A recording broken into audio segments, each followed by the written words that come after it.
My cheating wife had a breakdown after her affair partner refused to commit, and now she wants to come back, but I'm done. I'm a 50-year-old man who's been married to my wife, Amy, 48, female, for over 2 decades, 23 years to be more precise. We also have 3 kids together, the oldest of whom is 22 years old, and the youngest is almost 18. Our kids are Rachel, 22, female, Jake, 19, male, and Ava, 17/18, female. Recently, Amy confessed to me that she'd been cheating on me with her coworker, Matt, 27, male. I'm using fake names here for obvious reasons. 1 week ago, she sat me down and told me that she'd been with Matt for 2 years now, and that she finally felt ready to tell me and to take things to the next level with him. All our kids are pretty grown up as well, and Ava will be an adult in 2 months, so she believed that this was the perfect time to tell me the truth. I was devastated when she told me, and I'm thankful that none of our kids were around to see me dissolve into a puddle of tears and have a total breakdown when she confessed, because I'm sure they wouldn't have liked to see that. Rachel moved out for work after college, Jake is in college, and Ava was at a friend's place that day, so we had the house to ourselves. I'm sure that was the reason why Amy picked that day to tell me the truth. She tried to comfort me while I was crying and begging her not to leave and to give our marriage another chance, but she told me that she could no longer stay with me anymore and waste more of her time being stuck in a loveless marriage. My entire world had been turned upside down that day, so naturally my first reaction was to try to make her stay and to be in denial of whatever she told me. So I'd appreciate it if nobody judged me. It was all said in a moment of weakness. I let myself sob for half an hour before the realization finally set in, and I managed to compose myself. Amy had been patting my arm all along and saying things like, "It'll get better," and "You'll find someone," treating me like a wounded puppy and not her husband, who she cheated on and then dumped after 23 years of marriage. Once I pulled myself together, I stood up and told her to leave the house because I didn't want her around anymore. When I said this, she was visibly surprised that I'd gone from begging her to stay to asking her to leave the house, and, to be honest, so was I. But I said it nevertheless. If she had anything to say at that point, she didn't say it at the time and left in silence after adding a few belongings of hers into an already packed duffel bag. I knew that she'd already been planning to leave and had seen this coming. She then left after an awkward side hug that I didn't even reciprocate and just stood there stiffly like a statue. After Amy left, I think I must have cried like a baby for the next couple of hours until Ava came back home. I was shattered and didn't know what to do with myself anymore because my marriage had fallen apart, and even worse, the woman I'd loved more than life itself had cheated on me and continued to cheat on me for 2 whole years until she finally told me. She didn't even think there was anything messed up with what she'd done because the entire time after she confessed, she just kept acting like it was no big deal and only tried to comfort me because she probably felt uncomfortable just sitting there silently while I sobbed. There were a million things that were, and are still, going through my mind in an endless loop, but at least I'm feeling considerably more stable now since 1 week has passed. And I've been able to hold myself together for the sake of my kids, if not myself. I most certainly have to be strong for them because this has come as a huge shock to them too. When Ava came home that day, she found me sleeping on the couch, and when I woke up, she could tell that I'd been crying because my eyes were all red and puffy. She asked me what was wrong and where her mother was several times before I finally told her. I knew that saying it all out loud would make it real, and that I'd end up crying again. But I did tell her the truth and inevitably ended up sobbing some more, which felt kind of embarrassing, but at least Ava was there to comfort me, and it was genuine. She was just as much in shock as I'd been when I first found out. I wasn't thinking straight at the time, so I hadn't told anyone anything by then, but Ava made several calls and managed to inform her siblings, asking them to come home as soon as they could. She also told her uncle, my brother Eric, 45, male, so he could come over and help us out. My brother Eric is still single by choice, but he's a solid guy, and I knew I could always count on him if I was ever in any sort of trouble. He proved me right when he showed up at my house within hours of Ava's call, even though he lives quite far away. He knew that I needed to rest my head and grieve the end of my marriage, and life as I knew it, for a few days, so he moved in with us to help take care of us all for the next couple of days. It's been a week, and he's still here, and so are all my kids. We're all trying to cope with this together and make sense of the situation somehow because it still feels a little like a nightmare I can't seem to wake up from. I didn't think that Amy leaving would have such an impact on me and my mental health, but I think Eric was right to take that call and move in because I've been really lost ever since she left and can't even seem to bring myself to get out of bed in the mornings. So yeah, I believe that I do need all the help I can get. My kids are also being incredibly sweet, and I'm thankful for it. I've spoken to my lawyer about everything, and we're preparing ourselves for the inevitable divorce now. I haven't actually filed for divorce yet myself because I've been waiting for Amy to serve me, and it was strange that it hadn't happened so far. But last night, I got to know why. Exactly, she hasn't filed for divorce yet, even though she's told me that she's leaving me. Yesterday, really late at night, I received a call from Amy, and I was shocked because we hadn't spoken since she left. And I didn't have any idea why she'd be calling me after almost a week out of the blue. I answered her call and she sounded distressed, and I knew that she'd been crying. She asked about the kids, and I told her that they were all here and so was my brother. I tried to keep the concern out of my voice to the best of my abilities because I didn't want her to know that I still cared. I did, and still do, but I just didn't want her to know that. After she asked about the kids and I replied as brusquely as I could, she started crying on the phone. And that took me by surprise because I didn't expect her to break down. She's the one who cheated on me and then left, so it didn't make sense for her to be crying. I couldn't stop myself, and before I knew it, I'd asked her if she was all right. Then she told me that Matt had turned her away when she'd asked to move in with him the day that she left our house. Apparently, he wasn't ready for a relationship yet and was just messing around with her. He told her to her face that he was still young and wanted to have all the fun that he could before he finally settled down.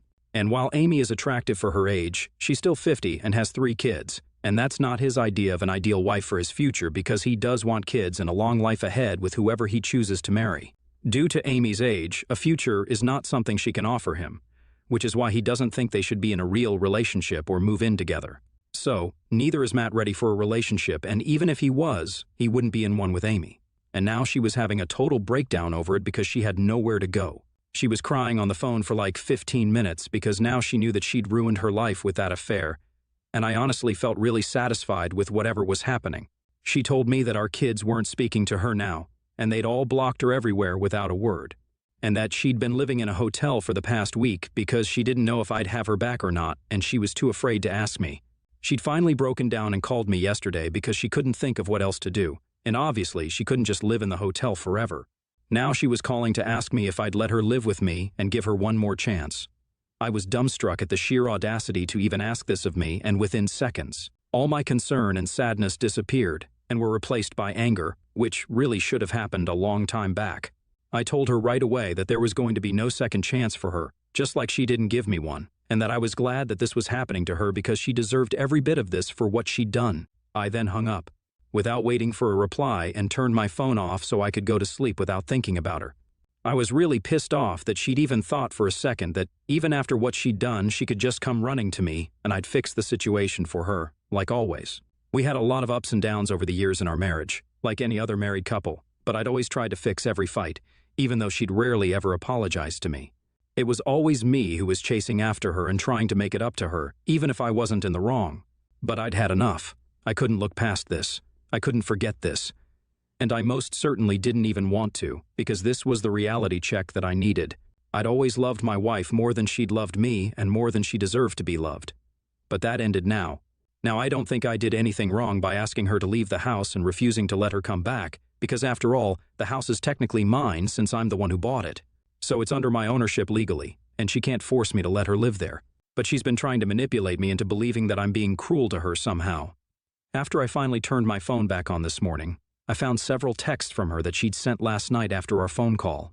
She was furious and acting like the victim because apparently I was being selfish and not thinking of her at all, which is such a strange thing to say after she cheated on me. She's also accusing me of turning the kids against her, which is simply not true because, until she told me about it, I didn't even know that they'd blocked her and were refusing to speak to her. So I don't think that's my fault at all. In fact, I really don't see why any of this is my fault. Maybe it's the anger talking here. But it just seems insane that she's accusing me of being selfish because I don't want to give our marriage another chance after she cheated on me. And then, when she got rejected, she came crawling back to me because she thought that I'd just take her back in a heartbeat. I don't think I'm in the wrong here at all. And I also wanted to make sure that I'm not being unnecessarily cruel out of anger in this situation. So I'm turning to you people now. ATA for refusing to let my wife move back in with me after she cheated on me with her coworker. Update 1. Hey everybody, first and foremost, a huge thanks to every single person who took out time to respond to my original post. I'm actually so thankful that I made that post and realized how badly I was being gaslighted by Amy because she had me questioning my decision to not let her back into my home and my life. I certainly was having second thoughts, and I would have fallen weak had I not posted here. Everyone who responded, thank you so much. I appreciate it, and I think you guys saved me from another lifetime of absolute misery and mistrust that would have been inevitable had I decided to forgive Amy and get back together with her. But yeah, I'm back in my senses now, and I know that she doesn't deserve a second chance at all. It's been a couple of days since my original post, and she's been texting me a lot to persuade me to take her back and has tried almost every tactic, from guilt-tripping to gaslighting. She regularly keeps apologizing while saying that she made a huge mistake by engaging in an extramarital affair at all and that she'll do her very best to make it up to me. I don't know why exactly she thinks that I'll still take her back despite her affair because this is not just some small petty fight, and she's taking things way too lightly. She still doesn't realize the enormity of what she did to me, and I highly doubt that she ever will get it.